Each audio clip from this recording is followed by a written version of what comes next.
मध्य प्रदेश का इंदौर, जिसको हम धर्मनगरी कहते हैं, वहां पे साहिल और अल्ताफ नाम के दो लड़के पकड़े गए हैं। पुलिस ने उनको गिरफ्तार किया तो साहिल और अल्ताफ ने बहुत चौंकाने वाला खुलासा किया। साहिल और अल्ताफ ने बताया कि कांग्रेस के पार्षद अनवर कादरी ने उनको पैसे दिए थे हिंदू लड़कियों को फंसाने के लिए, हिंदू लड़कियों से निकाह करने के लिए और निकाह करके उनसे वेश्यावृत्ति कराने के लिए। कांग्रेस के पार्षद अनवर कादरी इस समय फरार चल रहे हैं, पुलिस उनको ढूंढ रही है। लेकिन सवाल यह है कि भारत में लव जिहाद के लिए इस तरीके से अनवर कादरी जैसा व्यक्ति क्यों फंडिंग करता है?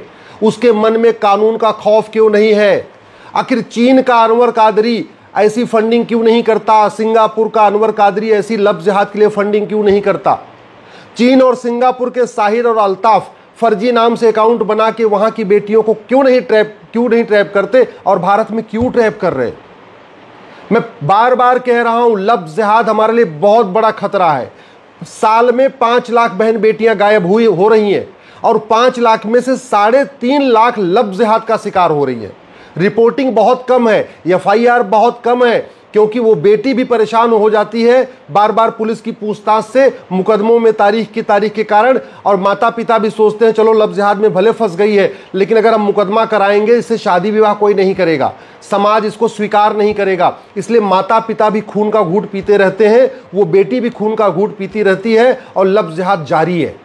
1000 बेटियां पर डे लव जिहाद का शिकार हो रही हैं और बहुत बड़ी मात्रा में फंडिंग आ रही है। और तू मैं करने से लव जिहाद नहीं रुकेगा, मीडिया में डिबेट करने से लव जिहाद नहीं रुकेगा, आरोप प्रत्यारोप नूरा कुश्ती करने से लव जिहाद नहीं रुकेगा। लव जिहाद रुकेगा ये घटिया 15 कानूनों को खत्म करने से। ये जो 15 घटिया कानून है इसको जब बदल देंगे, मैं गारंटी के साथ कहता हूं 6 महीने के अंदर लव जिहाद खत्म हो जाएगा। भारत में किसी की जरूरत नहीं पड़ेगी कि किसी हिंदू बेटी को दोबारा फंसाने की कोशिश करेगा। ये साहिल और अल्ताफ ने फर्जी अकाउंट बनाया फेसबुक पे और इंस्टाग्राम पे। ऐसे लाखों की संख्या में साहिल और अल्ताफ हैं जो फर्जी अकाउंट बना के बैठे हुए हैं। हम कानून बना के फर्जी अकाउंट को सीरियस क्राइम क्यों नहीं डिक्लेयर कर रहे?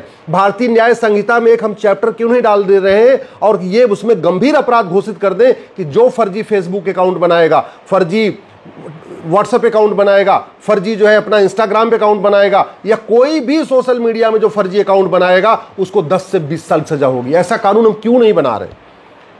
फर्जी ये जो साहिल और अल्ताफ है, इन्होंने फर्जी डॉक्यूमेंट भी बनवाया हिंदू के नाम से, तो हम फर्जी डॉक्यूमेंट बनाने को गंभीर अपराध क्यों नहीं घोषित कर रहे?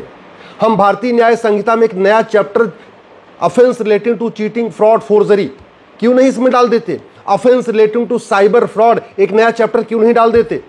हम क्यों इसमें एक फर्जी आधार, फर्जी राशन कार्ड, फर्जी ड्राइविंग लाइसेंस, फर्जी वोटर आईडी, फर्जी बर्थ सर्टिफिकेट को गंभीर अपराध घोषित कर देते और फर्जी डॉक्यूमेंट बनाना और फर्जी डॉक्यूमेंट बनवाना दोनों को सीरियस क्राइम डिक्लेयर करके दोनों की ही 100% प्रॉपर्टी जब्त करने, नागरिकता खत्म करने और उनको कम से कम 10 से 20 साल सजा देने के लिए कानून क्यों नहीं बना रहे?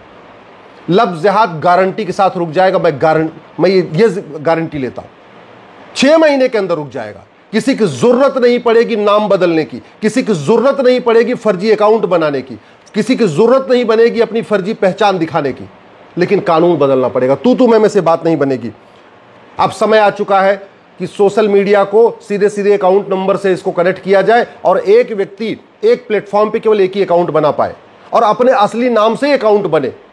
जिस नाम से उसका मोबाइल नंबर है उसी नाम से ही उसका फेसबुक अकाउंट होना चाहिए, उसी नाम से उसका इंस्टाग्राम अकाउंट होना चाहिए, उसी नाम से उसका ट्विटर अकाउंट होना चाहिए। और एक व्यक्ति को एक ऑपरेटर से एक ही कनेक्शन लेने की सुविधा होनी चाहिए। ऐसा नहीं कि कोई एयरटेल से 10 कनेक्शन ले ले और फिर बाद में जियो से भी 10 कनेक्शन ले ले एक व्यक्ति ना। एक ऑपरेटर से एक व्यक्ति एक कनेक्शन। जिसको 3 कनेक्शन चाहिए एक एयरटेल से ले ले, एक जियो से ले ले, एक कहीं और से ले ले। और वैसे एक प्लेटफॉर्म पे एक अकाउंट, एक व्यक्ति का एक ही अकाउंट होना चाहिए फेसबुक पे, एक ही अकाउंट होना चाहिए ट्विटर पे, एक ही अकाउंट होना चाहिए इंस्टाग्राम पे। ये व्यवस्था करनी पड़ेगी। बेटियां हमारी गायब हो रही हैं, उनके माता पिता खून के आंसू रो रहे, उनके माता पिता रो रहे हैं, किसी को बता नहीं सकते कि मेरी बेटी लव जिहाद का शिकार हो रही है। और ये जो लव जिहाद चल रहा है इसके लिए बड़ी मात्रा में फंडिंग हो रही है। तो इसको अगर रोकना है हमें हेट स्पीच को तुरंत डिफाइन करना चाहिए। इसमें एक चैप्टर डालना चाहिए offence relating to hate speech. Hate speech को डिफाइन करना जरूरी है। अजान की समीक्षा करना जरूरी है कि जो अजान में बातें कही जा रही हैं क्या वो ठीक है। क्या उससे रेडिकलाइजेशन बढ़ रहा है? क्या अजान के कारण पूरे देश में नफरत, पूरी दुनिया में नफरत फैल रही है? क्या जो अजान में बात कही जा रही है इससे हिंदुओं की धार्मिक भावना आहत नहीं हो रही है, जैन की धार्मिक भावना आहत नहीं हो रही है, बौद्ध की धार्मिक भावना आहत नहीं हो रही है? इसकी समीक्षा करना जरूरी है। अगर हम भारत को बचाना चाहते हैं, हमें एक राष्ट्रीय एकता अखंडता आयोग बनाना पड़ेगा, एक राष्ट्रीय समता समरसता आयोग बनाना पड़ेगा। जितनी भी रिलीजियस किताबें हैं, जितनी भी मजहबी किताबें हैं, इनकी समीक्षा करना पड़ेगा। ये पता करना पड़ेगा कि कोई भी मजहबी किताब, कोई भी रिलीजियस किताब जो हेट स्पीच फैलाती हो, जो नफरत फैलाती हो, जो कन्वर्जन को प्रमोट करती हो, उसको बैन करना पड़ेगा। तब भारत बचेगा। तू मैं करने से, आरोप प्रत्यारोप करने से, नूरा कुश्ती बतौलेबाजी करने से भारत नहीं बचेगा। इसलिए कह रहा हूं, अपने सांसद से जाके मिलिए। अपने क्षेत्र, आपके क्षेत्र में जो लोकसभा के सांसद हैं, राज्यसभा के सांसद हैं, उनसे जाके मिलिए और उनसे कहिए संसद में इस मुद्दे पे आवाज उठाए। लफ्ज़ जिहाद में मात्र 1% केस रिपोर्ट होता है, 1% केस में एफआईआर होता है। बेटियां आने के लिए तैयार नहीं होती। बेटियां चाहती हैं उनका जो वीडियो बना है वो तो डिलीट हो जाए, लेकिन एफआईआर नहीं करना चाहती। क्यों? क्योंकि पुलिस बार बार पूछताछ करने के लिए बुलाएगी। जितनी पूरी, जब तक चार्जशीट नहीं फाइल होगी, बार बार गवाही करना पड़ेगा। फिर कोर्ट में मुकदमा चलेगा 10 साल 20 साल, वहां बार बार जाना पड़ेगा गवाही देने। और जब गवाही देने जाएंगी तो सामने वाला वकील क्रॉस एग्जामिनेशन करेगा, उल्टे सीधे सवाल पूछेगा, कब मिली, क्यों ऐसे आई, क्यों बुलाने पे आ गई। दुनिया भर के, मतलब छीछा लेदर हो जाएगी। जितना उसकी बेइज्जती लफ्ज़ जिहाद से नहीं हो रही है, उससे ज्यादा तो उस कोर्ट में हो जाएगी। रोज खबरें छपेंगी। तो क्या ये जो लफ्ज़ जिहाद में बेटियां शिकार हो रही हैं, इनको घर नहीं बसाना चाहिए? हम क्यों नहीं एक नार्को पॉलीग्राफ ब्रेन मैपिंग कानून बना देते कि लफ्ज़ जिहाद में फंसी बेटियों को कोर्ट नहीं आना पड़ेगा? सीधे सीधे जिसके ऊपर आरोप है उसका narco polygraph brain mapping test होगा और टेस्ट करके उसको सजा हो जाएगी। ये गवाहों के बयान, ये पूछताछ, ये क्रॉस एग्जामिनेशन, ये सिस्टम, सड़ा हुआ सिस्टम हम क्यों नहीं बदल रहे? आखिर भारत जब बर्बाद हो जाएगा तब पुलिस रिफॉर्म होगा क्या? भारत जब बर्बाद हो जाएगा तब जुडिशियल रिफॉर्म होगा क्या? भारत जब बर्बाद हो जाएगा तब एडमिनिस्ट्रेटिव रिफॉर्म होगा क्या? भारत से सारे हिंदू खत्म हो जाएंगे तब यहां पे इन चीजों पे चर्चा होगी? हम समस्या पे चर्चा कर रहे हैं, अस्थायी समाधान पे चर्चा क्यों नहीं कर रहे? भारत में जिस तरीके से ये लफ्ज़ जिहाद बढ़ रहा है, जानते हैं, ये इसके लफ्ज़ जिहाद के लिए बाकायदा ट्रेनिंग दी जा रही है। ट्रेनिंग कहां दी जा रही है? सबको पता है कौन से स्कूल है। क्यों हम इसको माइनॉरिटी को डिफाइन क्यों नहीं कर रहे? माइनॉरिटी का दर्जा हम क्यों नहीं खत्म कर रहे हैं सब लोगों का? सीधे सीधे इसमें कह दें, भैया भारत में जो आदमी, जिस समुदाय की टोटल संख्या 10 लाख है या 5 लाख है, वो माइनॉरिटी कहलाएगा, उसके अलावा कोई माइनॉरिटी नहीं कहलाएगा। खत्म क्यों नहीं कर रहे हैं इस कानून को? क्यों हम अल्पसंख्यक बहुसंख्यक कॉन्सेप्ट लेके बैठे हुए हैं? क्यों अल्पसंख्यक आयोग चल रहा है? क्यों अल्पसंख्यक मंत्रालय चल रहा है? क्यों मजहब के आधार पर नियम कानून चल रहा है? क्यों मजहब के आधार पर वक्फ बोर्ड, वक्फ ट्रिब्यूनल चल रहा है? क्यों मजहब के आधार पर माइनॉरिटी मिनिस्ट्री और माइनॉरिटी कमीशन चल रहा है? क्यों मजहब के आधार पर लोन वजीफा दिया जा रहा है? क्यों मजहब के आधार पर घर मकान दिया जा रहा है? ये भारत को बर्बाद कर देंगे ये कानून, तब ये कानून बदला जाएगा क्या? कौन बदलेगा इन कानूनों को? ये राइट टू एजुकेशन को हम राइट टू इक्वल एजुकेशन क्यों नहीं कर रहे? One nation one education board क्यों नहीं बना रहे? वन नेशन वन सिलेबस क्यों नहीं लागू कर देते? एनसीईआरटी किताब हर जगह क्यों नहीं लागू कर देते? क्यों नहीं हम कानून को बदल देते हैं कि भाई 10वीं तक यानी 16 साल तक के सभी बच्चों का सिलेबस एक समान होगा, सभी बच्चे एक किताब पढ़ेंगे? मदरसा उदरसा क्यों नहीं बंद कर रहे हैं? भारत के संविधान मदरसा इजाजत नहीं देता। मैं पहले भी कई बार कह चुका हूं, भारत के संविधान के कहीं एक भी पन्ने पे एक भी बार मदरसा नहीं लिखा है। ये क्यों मदरसा चल रहा है? क्यों मदरसे की डिग्रियां वैलिड हो रही हैं? क्यों मदरसों की जो सर्टिफिकेट है उससे सरकारी नौकरी मिल रही है? भारत को अगर बर्बाद करना है तो एक यूनिफॉर्म पुलिस कोड लागू करना पड़ेगा, पुलिस चार्टर लागू करना पड़ेगा, तब भारत बचेगा। ये 1861 वाला जो पुलिस एक्ट है ये भारत को नहीं बचा पाएगा। भारत को बचाना है तो लफ्ज़ जिहाद को राष्ट्र की सुरक्षा के लिए खतरा घोषित करना पड़ेगा और लफ्ज़ जिहादियों और उनके मददगारों पे, ये इमरान अनवर कादरी जैसे जो उनके लफ्ज़ जिहादियों के मददगार हैं, उनके ऊपर एनएसए लगाना पड़ेगा, तब लफ्ज़ जिहाद रुकेगा।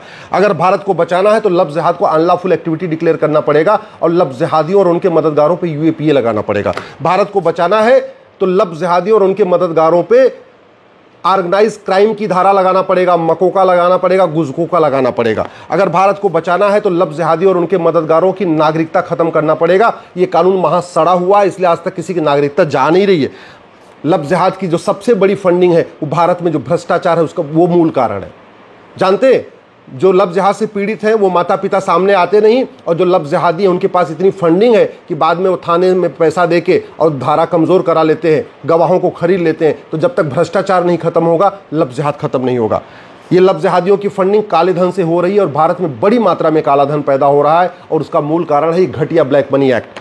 भारत में लब जिहादियों की जो फंडिंग होती है हवाला के जरिए होती है और उसका मूल कारण हवाला इसलिए कारोबार चल रहा है क्योंकि हवाला विरोधी कानून हमारा महा घटिया है, महा सड़ा हुआ है।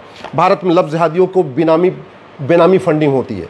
कई बार उनको कैश में पैसा आता है, कई बार उनके लिए कहीं दूसरों उनके माता पिता के नाम पे मकान खरीद दिया जाता है, बाकी और भी उनको बेनामी फंडिंग होती है और उसका मूल कारण है ये हमारा घटिया कानून। हम अगर आधार प्रॉपर्टी को आधार से लिंक कर दें तो बेनामी लेन देन रुक जाएगा। लब जिहादियों को बहुत बड़ी मात्रा में विदेशों से फंडिंग आती है और विदेशों से फंडिंग कराने के लिए ही FCRA कानून कांग्रेस ने बनाया था। जब तक FCRA कानून खत्म नहीं होगा फंडिंग नहीं बंद होगी और फंडिंग नहीं बंद होगी तो लब जिहाद बंद नहीं होगा। भारत में लब जिहाद की फंडिंग ड्रग कारोबार के जरिए हो रही है। जो ड्रग कारोबार से पैसा आता है उससे जो फायदा हो रहा है, जो उससे पैसा लोग कमा रहे हैं वो बाद में चंदा दे रहे हैं, उससे फंडिंग कर रहे हैं लब जिहादियों की। तो इसलिए ड्रग कारोबार को रोकना जरूरी है। लब जिहादियों की फंडिंग जो वक्फ प्रॉपर्टी से पैसा कमा रहे हैं ना, वहां से भी फंडिंग आ रही है। लब जिहादियों की जो फंडिंग होती है वो कैश में होती है। तो जब तक हम कैश नहीं रोकेंगे तब तक लब जिहाद नहीं रुकेगा। जब तक 100 रुपए से बड़ी नोट बंद नहीं करेंगे, 5000 रुपए से महंगे सामान का कैश लेन देन बंद नहीं करेंगे, प्रॉपर्टी को आधार से लिंक नहीं करेंगे और आय से अधिक संपत्ति 100% जब्त करने, नागरिकता खत्म करने, आजीवन कारावास फांसी देने के लिए कानून नहीं बनाएंगे, जब तक झूठी गवाही को गंभीर अपराध घोषित नहीं करेंगे, लब जिहादियों का narco polygraph brain mapping test करके उनको आजीवन कारावास फांसी देने के लिए कानून नहीं बनाएंगे, तब तक लब जिहाद नहीं रुकेगा। और लब जिहाद नहीं रुका तो याद रखना, जैसे अफगानिस्तान से खत्म हो गए, पाकिस्तान से खत्म हो गए, बांग्लादेश से खत्म हो गए, कश्मीर से खत्म हो गए, भारत के 9 राज्यों से खत्म हो गए, 200 जिलों से खत्म हो गए, 1500 तहसीलों से खत्म हो गए, ऐसे पूरे देश में खत्म हो जाएंगे। और जिन नेताओं के आप भरोसे बैठे हुए हैं, ये 25 साल के बाद आपकी बेटियों को बचाने नहीं आएंगे। अपनी बेटियों की चिंता है, अपने परिवार की चिंता है, तो दल गुलामी छोड़िए। अपने क्षेत्र में, आपके क्षेत्र में जो लोकसभा के सांसद हैं, जो राज्यसभा के सांसद हैं, उनसे जाके मिलिए और उनको कहिए कि संसद में आवाज उठाएं। संसद का सत्र शुरू होने वाला है। लब जिहाद रुक सकता है, गारंटी के साथ रुक सकता है। कानून का ड्राफ्ट मैं बना के देने के लिए तैयार हूं, लेकिन उनसे कहिए कि संसद में उठाएं।